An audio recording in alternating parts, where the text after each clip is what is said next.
परम कृपालवे श्री सद्गुरु भगवते नमो नमः। जय श्री राधे, जय श्री कृष्ण।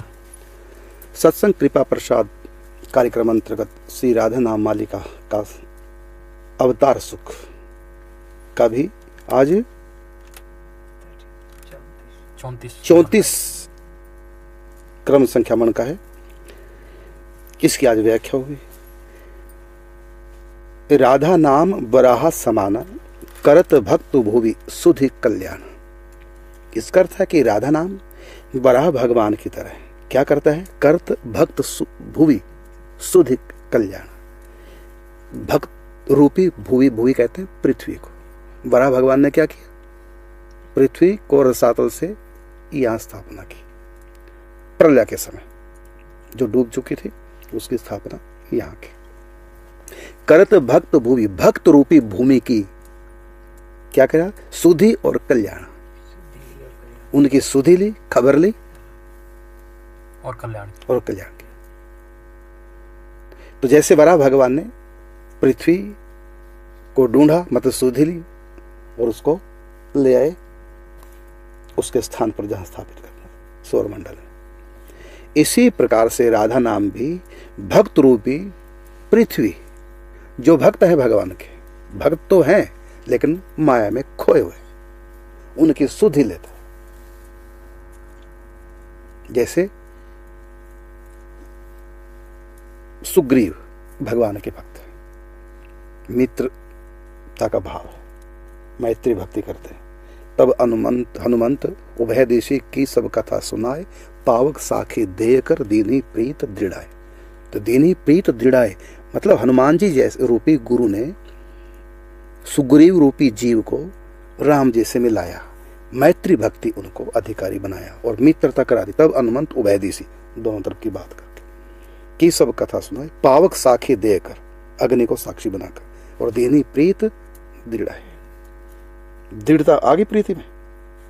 हनुमान जी जैसे गुरु मिले, होगी दृढ़ता। उसके बाद भी भोगों में फंस गए सुग्रीव। 4 महीने तक राम जी को भूला रहा। राम जी ने कुछ नहीं कहा क्योंकि राम जी की तरफ से आजादी थी। ये तो हिम्मत है माया की जो ले जाए भगत को। तो दृढ़ भक्त है, साधारण नहीं विवेश। दीनी प्रीत दृढ़ाए। और हनुमान जी गुरु कोई साधारण नहीं, माया की हिम्मत जो खींच ले जाए। माया ने तो राम जी को उनके हृदय पटल से भी हटा दिया।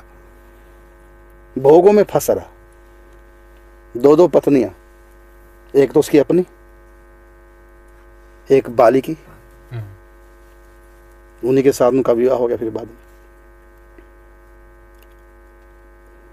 भगवान ने फंसने दिया, कोई बात नहीं, निकाल लेंगे जब समय आएगा। तो और फिर जब समय निकाल लिया, 1 मिनट लगा। तो सुधि ली राम ने, वो तो भूला रहा। राम जी ने सुधि ली। फिर लक्ष्मण को भेजा जो जीवाचारी है, और ले आए। जब लक्ष्मण आए तो क्रोध में आए थे, और राम जी ने कहा था लक्ष्मण से, जाओ, मेरी सुध भूल गए वो सुग्रीव, राज्य सुख पा करके, उसको कहो जिस बाण से मैंने बाली को मारा ना, वो बाण मेरे पास अब भी है, कहीं गया नहीं, अर्थात तेरे को ही मार दूंगा। तो लक्ष्मण ने कहा आपको करने की क्या आवश्यकता है? निकाल लिया बाण, चढ़ाने लगे परतंचा धनुष पे। लक्ष्मण कहता यहीं से कर दूंगा काम तमाम, आपको कुछ नहीं करना। अरे ऐसा मत कर, रुक रुक रुक। क्या हुआ? अरे मैं तो वैसे ही डराने के लिए कह रहा है कि ऐसा उसको डराना कह के, मारना थोड़ी है, मेरा भक्त है, मेरा प्रेमी है। दीनी प्रीत दृढ़ाए लिखा है वहां पर, दृढ़ प्रीत है दोनों में। लेकिन भूल गया। क्यों भूल गया? भगवान ने भुलाया। क्योंकि भगवान को भूले भी ना, वो कैसे भोग भोगेगा? उसको भुगतवा ना भोग। भगवान को पता ना किसको कैसे सेट करना। तो गए सुग्रीव, लक्ष्मण राम जी के भेजे। भगवान ने का क्रोध दिखाना है, बंदर घुड़की जिसको बोलते हैं, मारना नहीं, उसको तो प्यार से लाना, मेरा है, अपना है वो। तो गए लक्ष्मण, क्रोध देख करके, क्योंकि बंदर घुड़की मतलब नाटक करना क्रोध का। क्रोध ही थे, किया नहीं क्रोध, लेकिन क्रोध का नाटक है। लेकिन उस नाटक से ही घबरा गए, भागे भागे गुरु जी के पास गए और पूरी बात बता दी। अब लक्ष्मण मुझको छोड़ेगा नहीं, क्योंकि मैं अपराधी हूं। तो हनुमान जी गुरु तो गुरु जी है ना, कह रहा है चिंता मत करो, मैं राम जी को भी जानता हूं, तुमको भी जानता हूं, चिंता मत करो। ऐसा है, तुम जो राम जी के क्रोध से डर रहे हो ना, डरो मत, उल्टा राम जी को डरा दो अपने क्रोध से। क्रोध करो राम जी के ऊपर। हनुमान जी से कहा, ये क्या आप बता रहे हो, अपराधी मैं हूं, उल्टा चोर कोतवाल को डांटे, तो मैं कैसे राम जी को डांटूंगा, अपराधी तो मैं हूं, ये आप उल्टी बात कैसे। अरे देखने में उल्टी लगती है, मैं राम जी के स्वभाव को जानता हूं, तुम डांटना राम जी को। क्या?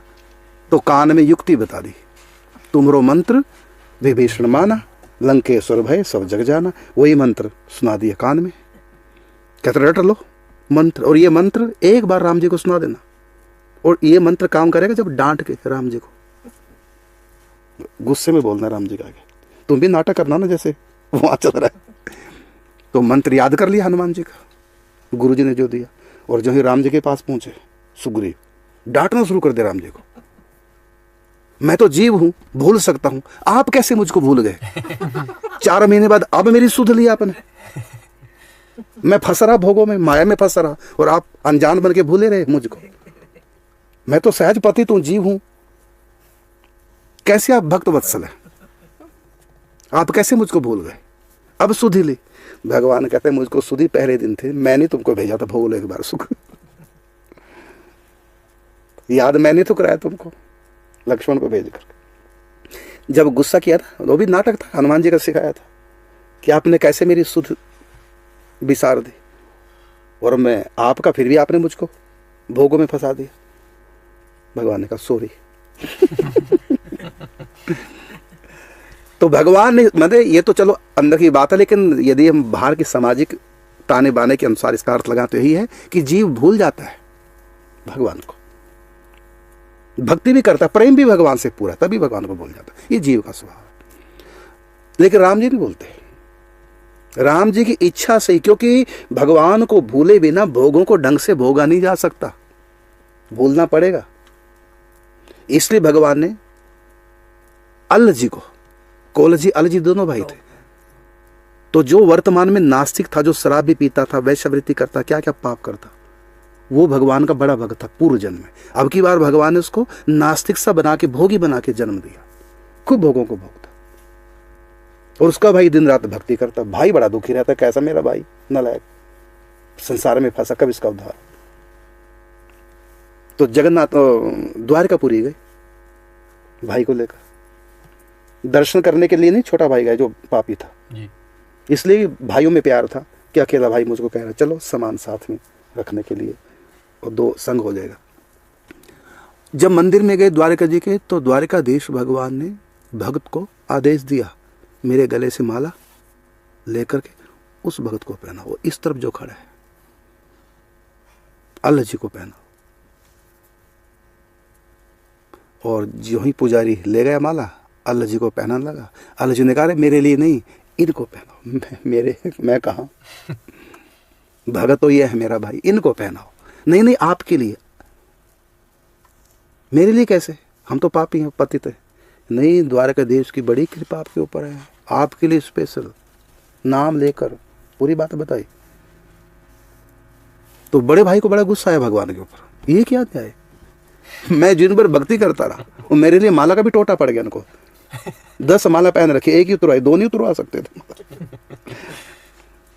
भगवान के ऊपर प्रेम वाला को, इसको बोलते हैं प्रणय कोप, प्रेम वाला क्रोध किया।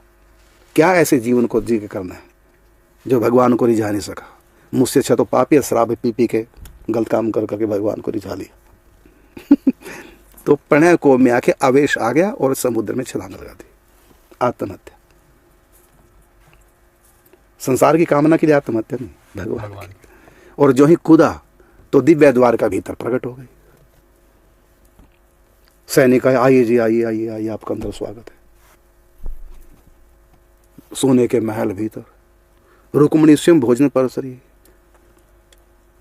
और 3 थालियां लगवाई। कौल जी ने कहा ये 3 थालियां किसके लिए? कहते हैं कि मेरे लिए, तुम्हारे लिए, तुम्हारे भाई के लिए नहीं होगी। फिर गुस्सा करके भगवान ने कब लगा छलांग कहाँ लगाओगे? वहां से छलांग लगा समुद्र में, अब यहाँ कहाँ लगाओगे छलांग? द्वारका में। तो कौल जी से भगवान ने कहा तू मेरा इसी जन्म का भक्त है, वो तो मेरा कई जन्मों का भक्त है। पिछले जन्म में सारा कुछ त्याग करके सन्यासी बन गया था, जंगल में तपस्या कर रहा था। एक राजा अपने लाव लश्कर के साथ आए और वही जंगल में डेरा लगा दिया, तो वहां भोगों को भोग रहा था दुनिया के। तो तुम्हारे भाई के मन में भी आ गया भोग भोगने की इच्छा। इतने में उसकी मृत्यु का समय हो गया, भोग की इच्छा अधूरी रह गई थी। तो मैंने सोचा कि सारे भोग व्यक्ति भोग नहीं सकता यदि वो आस्तिक होगा। जैसे शराब मांस ये भी संसार के लिए बहुत बड़े सुख है। हम लोगों के लिए तो नरक जैसा है, लेकिन उनके लिए तो यही सुख है। भाई नाली के कीड़े को तो मजा नाली में ही आएगा ना, दूध में थोड़ी। उसको नाली से निकाल के दूध में डाल दो तो मर जाएगा। तो संसारी लोग हैं ना, तो उनको उसमें रस आएगा। तो भगवान ने क्या किया, माने भगवान ये बात स्वयं बता रहे हैं कौल जी को, उनके भाई के पूर्व जन्म की। इसलिए मैंने उसको नास्तिक सा बना दिया, जिससे कि वो डरे ना। नहीं तो मेरे भक्त करते क्या है, भोग की मन में इच्छा है, लेकिन धार्मिक इतने होते हैं वो भोग ही नहीं भोग पाते। डरते भी रहेंगे, भोगते भी रहेंगे, रोते भी रहेंगे, भोगते रहेंगे। भुगतवा संस्कार रहा, और रुला कौन रहा हो? उनका भगवदीय संस्कार, आस्तिकता उनकी रुलाती। वो बेचारे भोग ही नहीं सकते। अच्छे अच्छे लोग भी भोग नहीं भोग सकते, भोग उनके पास, लेकिन धार्मिक इतने हैं, सत्संग में ज्ञान वैराग्य की बातें सुनते हैं, वो बेचारे भोगों से डरने लग जाते हैं। लेकिन आसक्ति इतनी भोगों में, वो भी भोगनी पड़ती है, डर डर के भोगते रहते हैं, ढंग से भोग ही नहीं पाते, न त्याग पाते हैं, क्योंकि इतने ऊंचे संस्कार नहीं। तो भगवान को बड़ी दया आती है ऐसे भक्तों के ऊपर, बेचारे भोग भी नहीं पा रहे, छोड़ भी नहीं पा रहे। तो ऐसी स्थिति भगवान क्या करते हैं, भगत को भुला देते हैं, आस्तिकता हटा देते हैं, थोड़ा ले आनंद संसार का। तो अगले जन्म में उसको ऐसा बना के भेज देते हैं। तो तुम्हारे भाई को मैंने इसलिए नास्तिक बनाया कि जो राजा जो सुख सुख भोग रहा था इसके सामने जंगल में, तो इसके मन में आ गया कि भगवान भी नहीं अब तक मिले, और संसार के सुख तो छोड़ दिए, वो भी चले गए। तो ये दुख उसके मन में था। मैंने सोचा पहले तो संसार के सुख ही भोग ले, मैं तो बाहर ही मिलूंगा। अब मैंने इसको नास्तिक बना करके सारे सुख भुगतवा दिए, शराब पीना ये सब करना। लेकिन वो मेरे पूर्व जन्म का, मेरा बड़ा कई जन्मों का मेरा लाडला भक्त था, इसलिए मैंने उसको माला पहनाई, जिससे उसको स्मृति आ जाए, लौट जाए भक्ति की। उसको मैं कैसे भूल सकता हूं? वो जो मुझको भूल गया, उसने गलत काम अब किया, वो मैंने ही उसको भुलवाया। जैसे सुग्रीव को भूल गया राम जी को, 4 महीने तक भोगता रहा। एक बार भी राम जी के पास नहीं आया देखने के लिए, व्यवस्था के लिए, राजा होकर ही। क्यों? भगवान की जो स्वजन्मोहिनी माया वो खेल करती है, वो भुला देती है कि पहले तू सुख भोग ले, फिर मेरे पास आ जा। तो भगवान ने कहा कि तीसरी थाली उनके लिए, वो तुम्हारे लिए रो रहे हैं। अब वो पूरे आस्तिक बनेंगे, तुमसे भी बड़े भक्त बन गए, क्योंकि वो कई जन्मों के भक्त में गए। जो है उनके गले में माला आई ना, तो उनको स्मृति आ गई, भक्ति आ गई उनके अंदर। माला के देखते देखो तुम्हारे लिए रो रहे हो और मेरे लिए रो रहे हैं। तो फिर जब बाहर आए, अपने भाई के लिए भोजन की थाली लेके आए, सोने की। देखा अब तक उसको कहते तो कैसा नास्तिक मेरा भाई बन गया, मेरे लिए तो कुसंग है। अब लगा पता है मेरे लिए सत्संग है। तो भगत की सुधि लेते हैं भगवान। जैसे पृथ्वी देवी चंगुल में फंस गई, किसके? हिरण्याक्ष के, नहीं हिरण्याक्ष के। तो हिरण्याक्ष ले गया पृथ्वी को। अब आप कहेंगे कि ऐसे कोई पृथ्वी को उठा के ले जाएगा? भाई जो हिरण्याक्ष है वो कोई साधारण इस दुनिया का व्यक्ति नहीं है, वो वैकुंठ भगवान का पार्षद जय और विजय, वही हिरण्याक्ष और हिरण्याक्ष कश्यप बने। तो भगवान ये भी दिखाते हैं कि मेरे धाम में जो एक बार आ जाता है ना, भले वो गलती से श्रापवश राक्षस बन गया, लेकिन पावर देखो मेरे भक्तों में कितनी होती है। पृथ्वी को ही ले गया। मैंने गुरुत्वाकर्षण शक्ति से भी ज्यादा में पावर थी। सूर्य में भी इतनी शक्ति नहीं गुरुत्वाकर्षण की जितनी उनमें थी। आज भी संतों में गुरुत्वाकर्षण शक्ति कोई कम थोड़ी है। वो तो संत ज्यादा जोर नहीं लगाते, क्योंकि वो अपने आनंद में रहते हैं। ये तो संत चाहे तो सबको एक मुट्ठी में बंद कर दे, सब खींचे चले उनके पीछे पीछे, सारी दुनिया उनकी दीवानी हो जाए। अपनी दीवानी क्यों नहीं करते संत? क्योंकि वो स्वयं किसी के दीवाने, इसलिए वो अपने आप को छिपा के रखते। तो ये वराह अवतार ने क्या किया? करत भगत भुवि सुधि कल्याण, सुध लेते हैं और कल्याण करते हैं। तो इसी प्रकार राधा नाम जपो तुम कितने भी कीचड़ में पड़े हो। जैसे हिरण्याक्ष के यहां पृथ्वी और उसके ऊपर मल लगा दिया, क्योंकि उसको पता कि विष्णु छुड़ाने आएंगे और विष्णु को पवित्रता बहुत अच्छी लगती है, मैं इसको पवित्र ही नहीं रहने दूंगा, गंध लगा दी। ये कुसंग ही, संसार ही, ये कामना, यही हिरण्याक्ष है। और ये शरीर क्या हमारा सूक्ष्म चाहे कारण चाहिए, ये पृथ्वी की तरह, और फंस गया चंगुल में। लेकिन छोड़ेंगे थोड़ी भगवान। पृथ्वी को भले ही चंगुल में फंसा लिया उसने, लेकिन पृथ्वी भगवान की अर्धांग नहीं है, अर्थात भक्त भगवान का है, जिम्मेदारी भगवान की है। तो भगवान क्या करते हैं? सुधि लेते हैं। तो ऐसी राधा नाम जैसे पृथ्वी की सुधि ली और उसका उद्धार किया, इसी प्रकार राधा नाम बस भजन ना छूटे। तुम कितने भी कीचड़ में फंसे हो, कितने कुसंग में फंसे हो, कहीं भी तुम कैसी भी स्थिति में क्यों ना हो, पतित से पतित स्थिति में क्यों ना हो, बस भजन की रट लगा दो, करते रहो अपने घर गृहस्थी के काम धंधे, नाम जप चलता रहे और अधिक से अधिक सत्संग सुने। और जहां भी किसी की सेवा का अवसर मिले, सेवा अवश्य करनी चाहिए। इसे रजोगुण शांत होता है। सत्संग करे, सत्संग सेवा सुमरन, और फिर राधा नाम वहीं से निकाल देगा। इसलिए कहा राधा नाम वराह समाना करत भक्त भुवि सुधि कल्याण, कल्याण अंत में राधा नाम कर देगा। तो वराह अवतार की तरह राधा नाम, भक्त कहीं भी माया में फंसा वहीं से निकाल के लाएगा। लेकिन बस भक्त याद करता रहे, नाम जप करता रहे। जैसे पृथ्वी देवी भगवान को पुकार रही है, मेरी रक्षा करो, पृथ्वी की अधिष्ठात्री देवी है।